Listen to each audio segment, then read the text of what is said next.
चतुर्विंशत्यक्षरा गायत्री गायत्री ब्रह्मवर्चसङ्गायत्र्यैवास्मै ब्रह्मवर्चसमवरुन्धे चतुर्विंशतिमन्वनु चतुर्विंशतिमनुब्रूयात् ब्रूयादनु चतुर्विंशतिमनुब्रूयात् चतुर्विंशतिमिति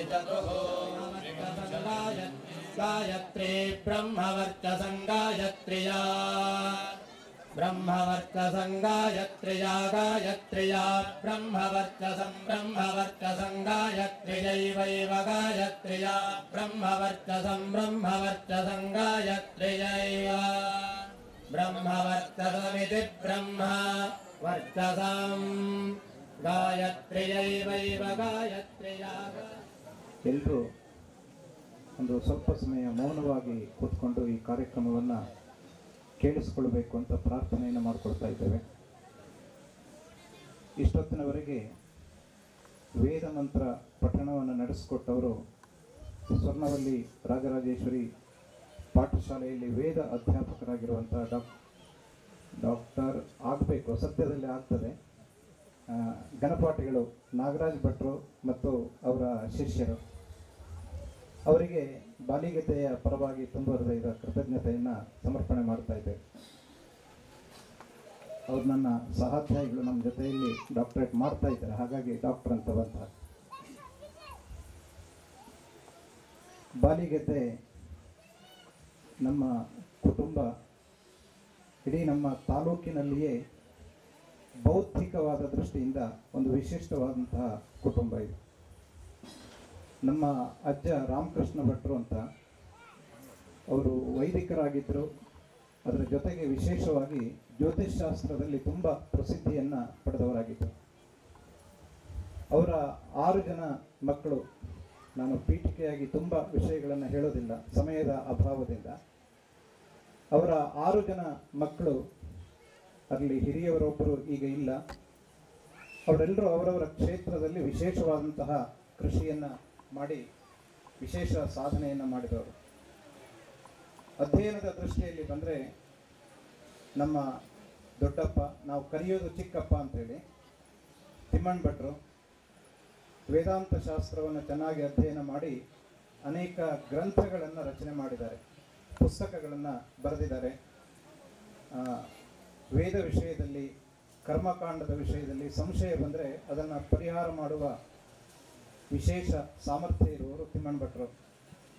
ಆಮೇಲೆ ಇನ್ನೊಬ್ಬರು ಚಿಕ್ಕಪ್ಪ ಗಣಪತಿ ಭಟ್ರು ಅಂತ, ಅವರು ವೇದಾಂತವನ್ನು ಪೂರ್ವ ಭಾಗದವರೆಗೆ ಅಧ್ಯಯನ ಮಾಡಿ ಆಮೇಲೆ ಈಗ ಪ್ರಸಿದ್ಧವಾದಂತಹ ಜ್ಯೋತಿಷ್ಕರು, ನಮ್ಮ ತಾಲೂಕಿನಲ್ಲೇ ತುಂಬ ಪ್ರಸಿದ್ಧವಾದ ಜ್ಯೋತಿಷ್ಕರಾಗಿ ಕೃಷಿಯ ಜೊತೆಗೆ ಅದನ್ನು ನಡೆಸ್ಕೊಂಡು ಬರ್ತಾ ಇದ್ದಾರೆ. ಉಳಿದವರೆಲ್ಲರೂ ಕೂಡ ನನ್ನ ತಂದೆಯವರಾದ ನರಸಿಂಹ ಭಟ್ರು, ಕೃಷ್ಣ ಭಟ್ರು, ಆಮೇಲೆ ವಿಶ್ವೇಶ್ವರ ಭಟ್ರು, ಇವರೆಲ್ಲ ಕೃಷಿ ಜೊತೆಗೆ ಸ್ವಲ್ಪ ಸ್ವಲ್ಪ ವೇದ ಶಾಸ್ತ್ರಗಳ ತಿಳುವಳಿಕೆಯನ್ನು ಇಟ್ಕೊಂಡು ತಕ್ಕ ಮಟ್ಟಿನ ಈ ಪೌರೋಹಿತ್ಯದ ಭಾಗಗಳನ್ನು ಕೂಡ ನಡೆಸುವಂತಹ ಸಾಮರ್ಥ್ಯವನ್ನು ಹೊಂದಿದವರು.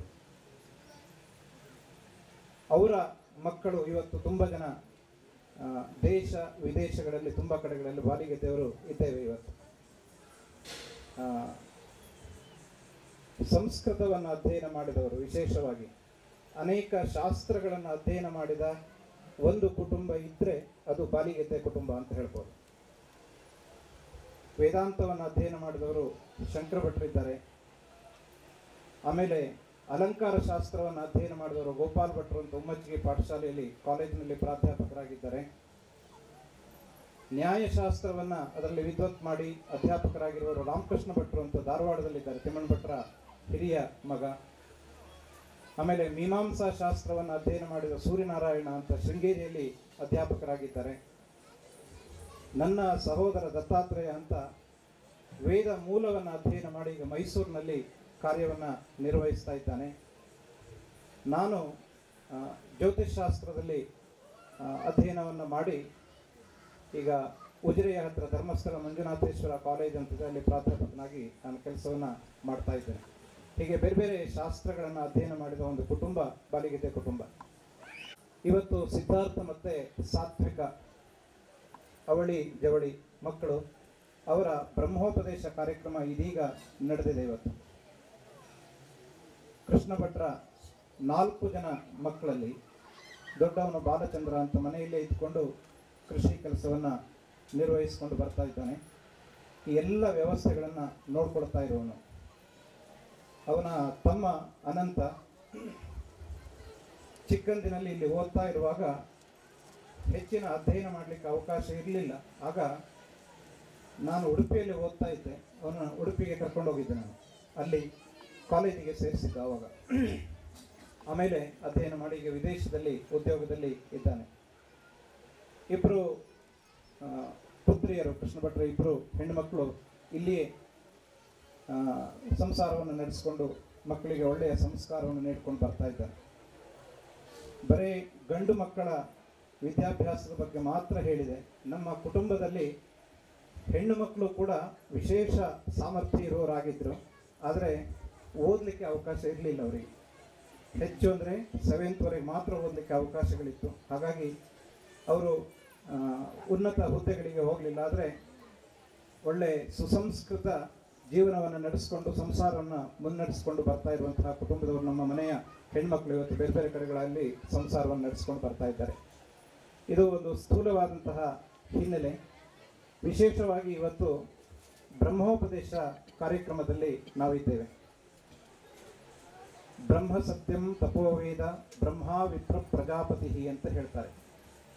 ತಪಸ್ಸು, ವೇದ, ಬ್ರಹ್ಮ ಎಂಬ ಶಬ್ದಕ್ಕೆ ಈ ಅರ್ಥಗಳಿದೆ. ಈ ಬ್ರಹ್ಮೋಪದೇಶದಲ್ಲಿ ಉಪನಯನ ಅಂತೂ ಮಾಡ್ತೇವೆ. ಆಮೇಲೆ ಸಂಧ್ಯಾ ವಂದನೆಯನ್ನು ಪ್ರತಿ ದಿವಸ ಮಾಡಬೇಕು ಅಂತ ಗಾಯತ್ರಿ ಮಂತ್ರದ ಉಪದೇಶ ಮಾಡ್ತೇವೆ. ಇದರ ಅನುಷ್ಠಾನ ಮಾಡಬೇಕು ಅಂತ ನಾವು ತಿಳಿಸ್ಕೊಡ್ತೇವೆ. ಪ್ರಾಚೀನ ಪರಂಪರೆ ಅದಿದ್ರೂ ಕೂಡ ಇವತ್ತಿನ ಕಾಲಘಟ್ಟದಲ್ಲಿ ಈ ಬ್ರಹ್ಮೋಪದೇಶದ ಮಹತ್ವವನ್ನು ಎಷ್ಟರ ಮಟ್ಟಿಗೆ ನಾವು ಜೀವನದಲ್ಲಿ ಅಳವಡಿಸ್ಕೊಳ್ಬಹುದು ಅನ್ನೋದ್ರ ಬಗ್ಗೆ ನಾವು ತಿಳ್ಕೊಳ್ಬೇಕಾಗಿದೆ.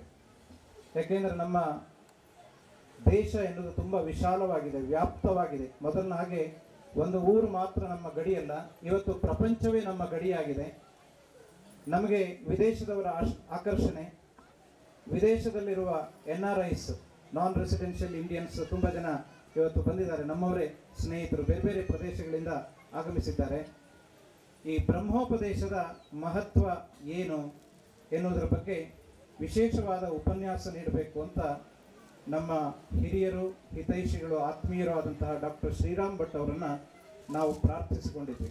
ಅವರ ಹತ್ರ ಇರುವ ಎಲ್ಲ ವಿಷಯಗಳನ್ನು ನಮಗೆ ತಿಳ್ಕೊಳ್ಳಿಕ್ಕೆ ಸಾಧ್ಯ ಆಗೋದಿಲ್ಲ. ಆದರೂ ಕೂಡ ಸಮಯದ ಮಿತಿಯನ್ನು ಅರಿತುಕೊಂಡು ಡಾಕ್ಟರ್ ಶ್ರೀರಾಮ್ ಭಟ್ ಅವರು ಈ ಬ್ರಹ್ಮೋಪದೇಶದ ಮಹತ್ವದ ಬಗ್ಗೆ ಮಾತನಾಡಬೇಕು ಅಂತ ಅವರನ್ನು ನಾವು ವಿನಂತಿಸಿಕೊಂಡಿದ್ದೇವೆ. ಅವರು ಬಂದಿದ್ದಾರೆ. ಅವರಿಗೆ ಬಾಲಿಗೀತೆ ಕುಟುಂಬದ ಪರವಾಗಿ ಆತ್ಮೀಯವಾದ ಸ್ವಾಗತವನ್ನು ಬಯಸ್ತಾ ಇದ್ದೇನೆ. ತತ್ಪೂರ್ವದಲ್ಲಿ ವೇದೋಕ್ತವಾಗಿ ನಮ್ಮವರೇ ಆದ ಹಿರಿಯರಾದ ಅನಂತ ಭಟ್ರು ಅವರು ಕೂಡ ಅಲಂಕಾರ ಶಾಸ್ತ್ರದಲ್ಲಿ ವಿದ್ವತ್ ಪದವಿಯನ್ನು ಸಂಪಾದನೆ ಮಾಡಿದವರು ಗೋಕರ್ಣದಲ್ಲಿ. ಇನ್ನೂ ವಿಶೇಷ ಅಂದರೆ ನಮ್ಮ ಬಾಲಿಗೀತೆ ಅಳಿಯ ಅವರು. ಅದೇ ರೀತಿಯಲ್ಲಿ ಕೊನೆಯಲ್ಲಿ ಎಲ್ಲ ವೈದಿಕ ಕಾರ್ಯಕ್ರಮಗಳನ್ನು ಮುಗಿಸಿಕೊಂಡು ಸಭೆಯನ್ನು ನಾವು ಸೇರಿದ್ದೇವೆ. ಸಭೆಯಲ್ಲಿ ಎಲ್ಲವರಿದ್ದಾರೆ. ನಸಾ ಸಭಾಯತ್ರ ನಸಂತಿ ವೃದ್ಧಾಃ ನತೆ ವೃದ್ಧಾಯೇನ ವದಂತಿ ಧರ್ಮಂ. ಸಭೆಯಲ್ಲಿ ಯಾರ್ಯಾರು ಇರಬೇಕು ಅಂದ್ರೆ ಜ್ಞಾನವೃದ್ಧರು, ವಯೋವೃದ್ಧರು, ವೇದಜ್ಞರು, ಶಾಸ್ತ್ರಜ್ಞರು, ಸುಮಂಗಲೆಯರು, ಬಾಲಕರು ಇವರೆಲ್ಲರೂ ಸೇರಿಕೊಂಡಿದ್ದಾಗ ಮಾತ್ರ ಅದಕ್ಕೊಂದು ಸಭೆ ಅಂತ ಹೇಳಲ್ಪಡ್ತದೆ ಅಂತೆ. ಆದರೆ ಇದು ಸಂಸ್ಕಾರಕ್ಕೆ ಅನುಗುಣವಾಗಿ ಹೇಳಿದಂತಹ ಸಭೆಗೆ, ಶಾಸ್ತ್ರೋಕ್ತವಾಗಿ ಹೇಳಿರುವಂತಹ ಸಭೆಗೆ ಇದೊಂದು ಉದಾಹರಣೆ. ಆ ರೀತಿಯಲ್ಲಿ ಅನಂತ ಮತ್ತು ಶೋಭಾ ಎನ್ನುವಂತಹ ದಂಪತಿಗಳು ವೈದಿಕರ ಮುಖೇನವಾಗಿ ವೇದೋಕ್ತವಾಗಿ ತಮ್ಮ ಮಕ್ಕಳಿಗೆ ಉಪನಯನ ಸಂಸ್ಕಾರವನ್ನು ಮುಗಿಸಿಕೊಂಡು ಮಾಡುವಂತಹದ್ದು ಇಷ್ಟೇ ಸೀಮಿತವಾಗಿರುವಂತಹದ್ದಲ್ಲ, ಅದು ವಿಶಾಲವಾಗಿರುವಂತಹ ಅರ್ಥವನ್ನು ಹೊಂದಿರುವಂತಹದ್ದು. ಅದರ ಮರ್ಮ ಏನು ಅಂತ ಕೇಳಿದ್ರೆ, ಒಬ್ಬ ಬ್ರಾಹ್ಮಣನಾದಂತಹ ವ್ಯಕ್ತಿಯ ಜೀವನ ಎನ್ನುವಂತಹದ್ದು ಸುಗಮವಾಗಿ ಸಾಗಬೇಕು, ಅವನು ಪ್ರಪಂಚದಲ್ಲಿ ಆದರ್ಶಪ್ರಾಯನಾಗಿ ಬದುಕಬೇಕು ಎನ್ನುವಂತಹದ್ದು ಆ ಉಪನಯನ ಸಂಸ್ಕಾರದ ಮುಖ್ಯವಾದಂತಹ ಉದ್ದೇಶ. ಈ ಉಪನಯನ ಸಂಸ್ಕಾರದಲ್ಲಿ ಬರುವಂತಹ ಮುಖ್ಯ ವಿಷಯಗಳು ಯಾವ ಸೂತ್ರ ಅಂತ ಹೇಳಲ್ಪಡುತ್ತದೆ. ಓಂಕಾರೋಗ್ನಿಶ್ಚ ನಾಗಶ್ಚ ಸೋಮ ಪಿತೃ ಪ್ರಜಾಪತಿ ವಾಯುಸೂರ್ಯೋ ವಿಶ್ವೇ ದೇವ ಇತಿ ನವದಂತು ದೇವತಾಃ 9 ದೇವತೆಗಳನ್ನ ಒಂದೊಂದು ಸೂತ್ರದಲ್ಲಿ ಒಂದೊಂದು ದೇವತೆಗಳು ಅಡಕವಾಗಿರ್ತವೆ. ಆ ದೇವತೆಗಳೆಲ್ಲರೂ ಸಹ ಈ ವ್ಯಕ್ತಿಯ ಜೀವನವನ್ನ ರಕ್ಷಣೆ ಮಾಡಬೇಕು ಅನ್ನುವಂತಹದ್ದು ಮುಖ್ಯವಾದಂತಹ ಮಂಗಲ ಸೂತ್ರ ಎಷ್ಟು ಪ್ರಧಾನವೋ, ಒಂದು ಮನೆಯಲ್ಲಿ ವಾಸ್ತುಪುರುಷ ಎಷ್ಟು ಪ್ರಧಾನತ್ವವನ್ನು ಹೊಂದಿದ್ದಾನೆಯೋ ಅಷ್ಟೇ ಪ್ರಾಧಾನ್ಯತೆಯನ್ನ ಈ ಒಬ್ಬ ಬ್ರಾಹ್ಮಣ ತೊಟ್ಟಂತಹ ಈ ಯಜ್ಞೋಪವೀತ ಅಷ್ಟು ಸಾಮರ್ಥ್ಯವನ್ನು ಹೊಂದಿರುವ ಪ್ರೀತಿಯಿಂದ ಕಂಡಿದ್ದೀರಿ. ಅಂತಹ ಒಂದು ಪ್ರೀತಿಯಿಂದ ಕಂಡಂತಹ ನಿಮಗೆ ಆ ಭಗವಂತ ಮತ್ತು ಈ ಕರ್ಮಾಂಗವನ್ನು ನಡೆಸಿಕೊಟ್ಟಂತಹ ಎಲ್ಲ ಕರ್ಮಾಂಗದ ಅಧಿಷ್ಠಾತ್ರ ದೇವರು ನಿಮಗೆಲ್ಲರಿಗೂ ಶುಭವನ್ನು ಮಂಗಲವನ್ನು ಉಂಟು ಮಾಡಲಿ. ಕುಟುಂಬದ ಎಲ್ಲವರಿಗೂ ಅವರೆಲ್ಲರಿಗೂ ಸಹ ಈ ಕರ್ಮಾಂಗದಲ್ಲಿ ಭಾಗವಹಿಸಿದಂತಹ ಎಲ್ಲವರಿಗೂ ಭಗವಂತ ಆಯುಷ್ಯವನ್ನು, ಆರೋಗ್ಯವನ್ನು, ಐಶ್ವರ್ಯವನ್ನು, ಅಭಿವೃದ್ಧಿಯನ್ನು ಕೊಟ್ಟು ಸಮಸ್ತ ಸೌಭಾಗ್ಯವನ್ನು ಉಂಟು ಮಾಡಲಿ ಅಂತ ಹೇಳ್ತಾ ನನ್ನ 2 ಮಾತಿಗೆ ಮಂಗಲವನ್ನು ಹೇಳ್ತೇನೆ. ಅಹೇ ಬುದ್ಧಿ ಯಮಂತ್ರಂ ಮೇ ಗೋಪಾಯ ಯಮಋಷಯಸ್ತ್ರಯೀ ವಿದುಃ ವಚಸ್ಸಾಮಾನ್ಯಜೋಗುಂಷಿ ಸಹಿಶ್ರೀ ಅಮೃತ ಸತಾಂ. ಎಲ್ಲ ಸಹೃದಯರೇ, ಛಾಂದೋಗ್ಯ ಉಪನಿಷತ್ನಲ್ಲಿ ಒಂದು ಕಥೆ ಬರುತ್ತೆ. ಸಣ್ಣ ಕಥೆ, ಆದರೆ ಬಹಳ ಮಹತ್ವದ ವಿಸ್ತಾರವಾದ ಕಥೆ ಅದು. ಶ್ವೇತಕೇತು ಚಿಕ್ಕ ವಟು, ಗರ್ಭಾಶ್ರಮದಲ್ಲಿ ಸ್ವಲ್ಪ ಆಚೆ ಈಚೆ ಧರ್ಮಶಾಸ್ತ್ರಕ್ಕೆ ಅನುಗುಣವಾಗಿ ಆ ವಯಸ್ಸಿನಲ್ಲಿ ಉಪನಯನ ಸಂಸ್ಕಾರವಾಗಬೇಕು. ಆದರೆ ಅದು ಆಗಲಿಲ್ಲ. ಅವನಿಗೆ 12 ವರ್ಷ ಆಯಿತು. ಆಗ ಉದ್ದಾಲಕ ಮಹರ್ಷಿ ತಂದೆ ತನ್ನ ಮಗನಿಗೆ ಹೇಳಿದ, ಅಪ್ಪ ನಿನಗೆ 12 ವರ್ಷ ಆಗೋಯ್ತು, ಉಪನಯ, ನೀನು ಉಪನಯನ ಮಾಡ್ಕೋ, ಗುರುಕುಲಕ್ಕೆ ಹೋಗು. ಹಾಗೆ ಹೋಗದೆ ಇದ್ರೆ ಅನ್ಯಥಾ ಬ್ರಹ್ಮಬಂಧುರು ಭವಿಷ್ಯಸಿ. ನೀನು ಹೋಗದೆ ಇದ್ರೆ ಬ್ರಹ್ಮಬಂಧುವಾಗಿಬಿಡ್ತೀಯಪ್ಪ. ಅಂದರೆ ಕೇವಲ ಜಾತಿಯಿಂದ ಬ್ರಾಹ್ಮಣನಾಗಿ ಉಳಿದು ಬಿಡ್ತೀಯ. ಅದರ ಅನ್ವರ್ಥದಲ್ಲಿ ನೀನು ಬ್ರಾಹ್ಮಣನಾಗಲಾರೆ, ಅಂದರೆ ಬ್ರಹ್ಮವೇತೃವಾಗಲಾರೆ, ಬ್ರಹ್ಮ ಸಾಕ್ಷಾತ್ಕಾರವನ್ನು ಪಡೆದವನಾಗಲಾರೆ ಅಂತ ಹೇಳಿದ. ಅವನು ಗುರುಕುಲಕ್ಕೆ ಹೋದ. ಮುಂದೆ ಅದು ತತ್ವಮಸಿ ಅನ್ನೋ ಮಹಾವಾಕ್ಯ ಕೂಡ ಅಲ್ಲಿಂದಲೇ ಹೊರಟಿತು. ಅದು ಮುಂದೆ ಕಥೆ ವಿಸ್ತಾರವಾದ. ಉಪನಯ ಈ ಮಾತು ಅಲ್ಲಿ ಸಿಗತ್ತೆ. ಉಪನಿಷತ್ತಲ್ಲಿ ಇನ್ನೂ ಒಂದು 2-3 ಕಥೆಗಳು ಹೀಗಿದ್ದೇ ಬರುತ್ತೆ ಉಪನಯನಕ್ಕೆ ಸಂಬಂಧಿಸಿ. ಏನು ಹಾಗಂದ್ರೆ ಉಪನಯ, ಉಪನಯನ. ಉಪ ಅನ್ನೋದು ಸಂಸ್ಕೃತದಲ್ಲಿ ಒಂದು ಉಪಸರ್ಗ, ಒಂದು ಪ್ರಫಿಕ್ಸ್. ಅದು ಅದಕ್ಕೆ ಸಮೀಪ ಅಂತ ಅರ್ಥ. ಸಮೀಪೆ ನಯ, ಯಾರ ಸಮೀಪಕ್ಕೆ ಹೋಗಬೇಕು? ಆಚಾರ್ಯಸ್ಯ ಗುರೋಹ ಸಮೀಪೆ ಉಪನಯತಿ, ಕರೆದುಕೊಂಡು ಹೋಗ್ತಾನೆ. ಅಂದರೆ ಆಚಾರ್ಯರ ಕುಲಕ್ಕೆ, ಗುರುಕುಲಕ್ಕೆ ಹೋಗಬೇಕು. ಅಲ್ಲಿ ಹೋಗಿ ವೇದಾಧ್ಯಯನ ಮಾಡಬೇಕು. ಸಾಂಗೋ ವೇದ, ಅದು ಅಂಗಸಹಿತವಾದ 6 ಅಂಗಗಳು, 14 ಅದನ್ನು ಸೇರಿಸಿ 14 ವಿದ್ಯೆ. ಹಾಗೆ ಅದು ಬೆಳೀತಾ ಹೋಗುತ್ತೆ, 32 ವಿದ್ಯೆಗಳು. ಹೀಗೆ ಕೊನೆಯ ಪಕ್ಷ ಸಾಂಗ ವೇದಾಧ್ಯಯನವಾದರೂ ಆಗಬೇಕು. ನಾ ಹೇಳಿದ್ನಲ್ಲ, ವೇದ ರಕ್ಷಣೆಗಾಗಿ ಹೊರಟಿದೆ. ಅದು ಯಾಕೆ ಬೇಕು ಅನ್ನೋದು ಮುಂದಿನ ಮಾತು. ಹೀಗೆ ಗುರುವಿನ ಸಮೀಪಕ್ಕೆ ಕರೆದುಕೊಂಡು ಹೋಗೋದು ಉಪನಯನ. ಈ ಶಬ್ದ ಬಹಳ ವಿಶಿಷ್ಟವಾಗಿದೆ. ಅದು ಎಲ್ಲಿ ಪ್ರವೃತ್ತವಾಗಿದೆಯೋ ಅಲ್ಲಿ ಅದರ ಉದ್ದೇಶವನ್ನು ಒಳಗೊಂಡಿದೆ.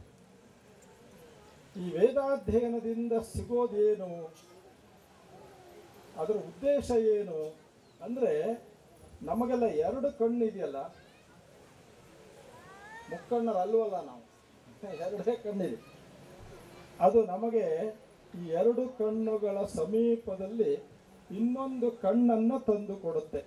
ಆಗ ದ್ವಿಜತ್ವ ಪ್ರಾಪ್ತಿ ಆಗುತ್ತೆ. ಅವನು 2ನೇ ಜನ್ಮ ಬರುತ್ತೆ. ಮೊದಲ ಜನ್ಮದಲ್ಲಿ ಆತ ಇತರರಂತೆ ಆತನು ಒಬ್ಬ ಜೀವ ಉಳ್ಳವನು. ಈ ಜೀವಿ ಆತ್ಮ ಸಾಕ್ಷಾತ್ಕೃತನಾಗಬೇಕು. ಅದು ಕೊನೆಯ ನಮ್ಮ ಅಂತಿಮ ಗಮ್ಯ ಧ್ಯೇಯ. ಅದು ಅಲ್ಲಿಗೆ ಹೋಗಿ ತಲುಪಿಸುವಂತಹ ಉಪನಯನವನ್ನು ಕೊಡು. ಅದಿಲ್ಲದೆ ನಾನಿಲ್ಲ. ಇಡೀ ಜಗತ್ತಿನಲ್ಲಿ ಸರ್ವತ್ರ ವ್ಯಾಪೃತವಾಗಿದೆ. ಇಂಥ ಒಂದು ಬಿಡಿಯಾದ ಸಂಗತಿಗಳಲ್ಲಿ ಒಂದು ಇಡಿಯನ್ನು ಕಾಣುವ, ಅನೇಕದಲ್ಲಿ ಏಕವನ್ನು ಕಾಣುವ ಈ ತತ್ವ ಉಪನಯನದ ಹಿಂದೆ ಅಡಗಿದೆ. ಇದಕ್ಕೆ ಬೇಕಾದ ಸಂಗತಿಗಳು ಮುಖ್ಯವಾಗಿ 2 ಮತ್ತು ಕೊನೆಯದು ಒಂದು ಇದೆ. ಅದು ಗಮ್ಯವೂ ಹೌದು, ಸಾಧನವೂ ಹೌದು.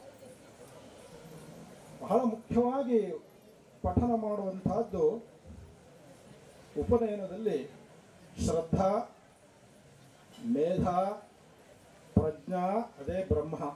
ಪ್ರಜ್ಞಾನಂ ಬ್ರಹ್ಮ ಅನ್ನೋದು ಮಹಾವಾಕ್ಯ. ಬ್ರಹ್ಮ ಸಂತಂ ಬ್ರಹ್ಮಣ ವರ್ಧಯಾಮಸಿ ಅಲ್ವೇ? ವರ್ಧಯಂತಹ ಈ ಆಗಲೇ ಬೇಕು ಅನ್ನೋದು ಬದುಕಿನ ಬಹಳ ಮುಖ್ಯವಾದ ಸಂಗತಿ. ಯಾವನಿಗೆ ತಾನು ಹೀಗಾಗಬೇಕು ಅಂತ ಅನಿಸಲ್ವ ಅವನು ಏನೂ ಆಗೋದಿಲ್ಲ. ಅವನು ಏನಾಗಬೇಕು ಅಂತಂದರೆ ಒಳಗಿನ ಮನೋಧರ್ಮದಿಂದ ನನಗೆ ಇದು ಬೇಕು. ಅದು ಎಲ್ಲಿದೆ? ಈ ವಿಶ್ವದಲ್ಲಿದೆ. ಅವಳಿ ಮಕ್ಕಳು ಇವತ್ತು ಬ್ರಹ್ಮ ತೇಜಸ್ಸನ್ನು ಪಡೆದಿದ್ದಾರೆ.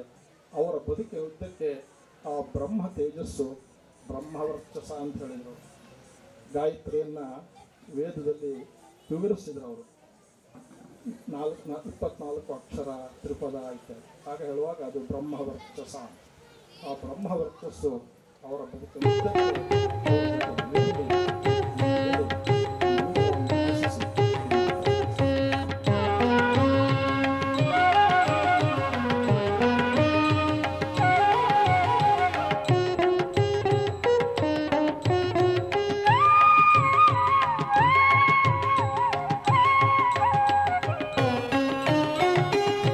ಈಶ ನಿನ್ನ ಚರಣ ಭಜನೆ ಆಶೆಯಿಂದ ಮಾಡುವೆನು. ದೋಷರಾಶಿ ನಾಶ ಮಾಡೋ ಶ್ರೀಶ ಕೇಶವ. ಈಶ ನಿನ್ನ ಚರಣ ಭಜನೆ ಆಶೆಯಿಂದ ಮಾಡುವೆನು.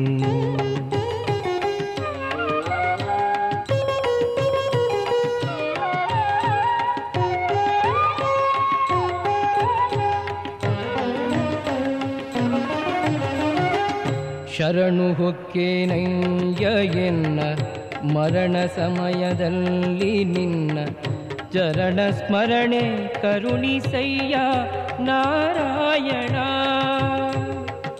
ಶೋಧಿಸೆನ್ನ ಭವದ ಕಲುಷ ಬೋಧಿಸಯ್ಯ ಜ್ಞಾನವೆನಗೆ. ಬಾಧಿಸುವ ಯಮನ ಬಾಧೆ ಬಿಡಿಸು ಮಾಧವ. ಹಿಂದನೇಕ ಯೋನಿಗಳಲ್ಲಿ ಬಂದು ನೊಂದೆ ನಾನು. ಇಂದು ಭವದ ಬಂಧ ಬಿಡಿಸೋ ತಂದೆ ಗೋವಿಂದ. ಈಶ ನಿನ್ನ ಚರಣ ಭಜನೆ ಆಶೆಯಿಂದ ಮಾಡುವೆನು.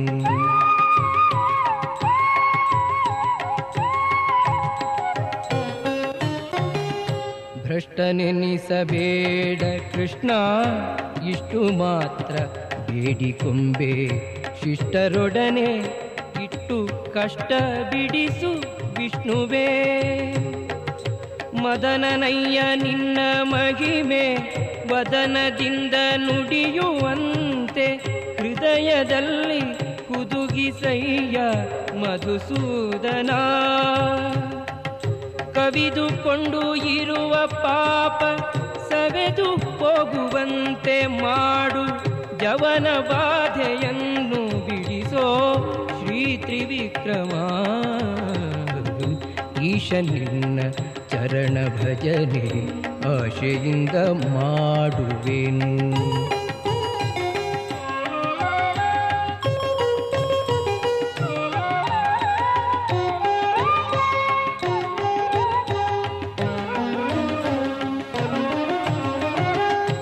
ಕಾಮಜನಕ ನಿನ್ನ ನಾಮ ಪ್ರೇಮದಿಂದ ಪಾಡುವಂಥ ನೇಮವೆನಗೆ ಪಾಲಿಸಯ್ಯ ಸ್ವಾಮಿ ವಾಮನ. ಮೊದಲು ನಿನ್ನ ಪಾದ ಪೂಜೆ ಒದಗುವಂತೆ ಮಾಡೋ ಎನ್ನ ಹೃದಯದೊಳಗೆ ಸದನ ಮಾಡೋ ಮುದದಿ ಶ್ರೀಧರ. ಹುಸಿಯ ನಾಡಿ ಹೊಟ್ಟೆ ಹೊರೆವ ವಿಷಯದಲ್ಲಿ ರಸಿಕನೆಂದು ಹುಸಿಗೆ ಹಾಕದಿರೋ ಎನ್ನ ಋಷಿಕೇಶನೇ. ಈಶ ನಿನ್ನ ಚರಣ ಭಜನೆ ಆಶೆಯಿಂದ ಮಾಡುವೆನು.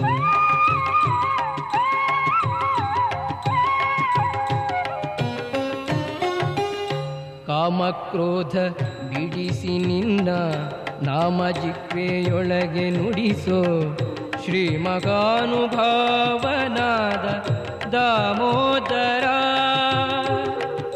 ಬಿದ್ದು ಭವದನೇಕ ಜನ್ಮ ಬದ್ಧನಾಗಿ ಕಲುಷದಿಂದ ಗೆದ್ದು ಕೋಪ ಬುದ್ಧಿ ತೋರೋ ಪದ್ಮನಾಭನೇ. ಪಂಕಜಾಕ್ಷ ನೀನು ಎನ್ನ ಮಂಕ ಬುದ್ಧಿಯನ್ನು ಬಿಡಿಸಿ ಕಿಂಕರನ್ನ ಮಾಡಿಕೊಳ್ಳೋ ಸಂಕರ್ಷಣ.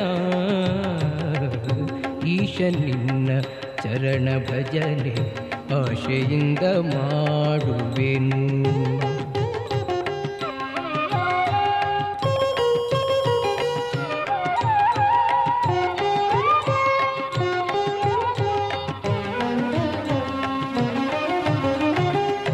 ಯೇಸು ಜನ್ಮ ಬಂದರೇನು ದಾಸನಲ್ಲವೇನು ನಾನು. ಘಾಸಿ ಮಾಡದಿರು ಇನ್ನೂ ವಾಸುದೇವನೇ. ಬುದ್ಧಿಶೂನ್ಯನಾಗಿ ಎನ್ನ ಬದ್ಧಕಾಯ ಕುಹಕ ಮನವ ತಿದ್ದಿ ಹೃದಯ ಶುದ್ಧ ಮಾಡೋ ಪ್ರದ್ಯುಮ್ನನೇ. ಜನನಿ ಜನಕ ನೀನೇ ಎಂದು ನೆನೆವೆನಯ್ಯ ದೀನ ಬಂಧೋ ಎನಗೆ ಮುಕ್ತಿ ಪಾಲಿಸಿಂದು ಅನಿರುದ್ಧನೇ. ಈಶ ನಿನ್ನ ಚರಣ ಭಜನೆ ಆಶೆಯಿಂದ ಮಾಡುವೆನು.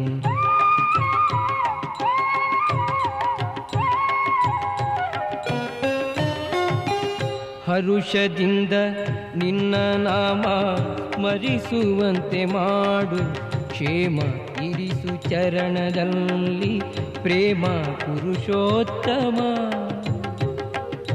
ಸಾಧು ಸಂಗ ಕೊಟ್ಟು ನಿನ್ನ ಪಾದ ಭಜನೆ ಇತ್ತು ಎನ್ನ ಭೇದ ಮಾಡಿ ನೋಡದಿರೋ ಹೇ ಅಧೋಕ್ಷಜ. ಚಾರು ಚರಣ ತೋರಿ ಎನಗೆ ಪಾರು ಗಾಣಿಸಯ್ಯ ಕೊನೆಗೆ ಭಾರ ಹಾಕಿರುವೆ ನಿನಗೆ ನಾರಸಿಂಹನೇ. ಸಂಚಿತಾದಿ ಪಾಪಗಳು ಕಿಂಚಿತಾದ ಪೀಡೆಗಳು ಮುಂಚಿತಾಗಿ ಕಳೆಯಬೇಕೋ ಸ್ವಾಮಿ ಅಚ್ಯುತ. ಈಶ ನಿನ್ನ ಚರಣ ಭಜನೆ ಆಶೆಯಿಂದ ಮಾಡುವೆನು.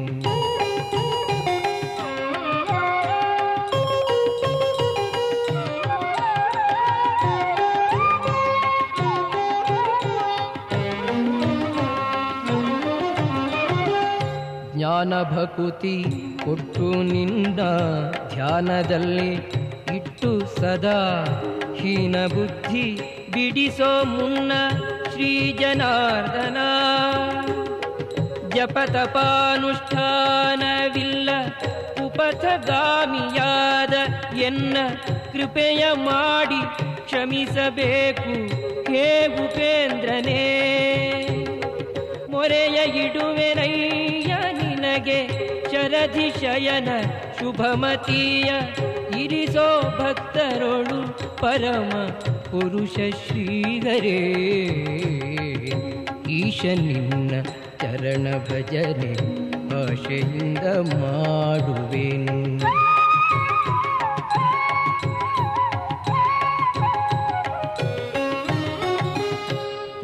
ಹುಟ್ಟಿಸಲೇಬೇಡ ಇನ್ನು, ಹುಟ್ಟಿಸಿದಕ್ಕೆ ಪಾಲಿಸಿನ್ನು. ಹುಟ್ಟಿಸಲೇಬೇಡ ಇನ್ನು, ಹುಟ್ಟಿಸಿದಕ್ಕೆ ಪಾಲಿಸಿನ್ನು. ಇಷ್ಟು ಮಾತ್ರ ಬೇಡಿಕೊಂಬೆ ಶ್ರೀಕೃಷ್ಣನೇ. ಸತ್ಯವಾದ ನಾಮಗಳನ್ನು ನಿತ್ಯದಲ್ಲಿ ಪಠಿಸುವರಿಗೆ ಅರ್ತಿಯಿಂದ ಸಲಹುತ್ತಿರುವ ಕರ್ತೃಕೇಶವ. ಮರೆಯದಲೇ ಹರಿಯ ನಾಮ ಬರೆದು ಓದಿ ಪೇಳುವರಿಗೆ ಕರೆದು ಮುಕ್ತಿ ಕೊಡುವ ನೆಲೆಯಾದಿ ಕೇಶವ. ಈಶ ನಿನ್ನ ಚರಣ ಭಜನೆ ಆಶೆಯಿಂದ ಮಾಡುವೆನು. ಈಶ ನಿನ್ನ ಚರಣ ಭಜನೆ ಆಶೆಯಿಂದ ಮಾಡುವೆನು.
ಶ್ರೀ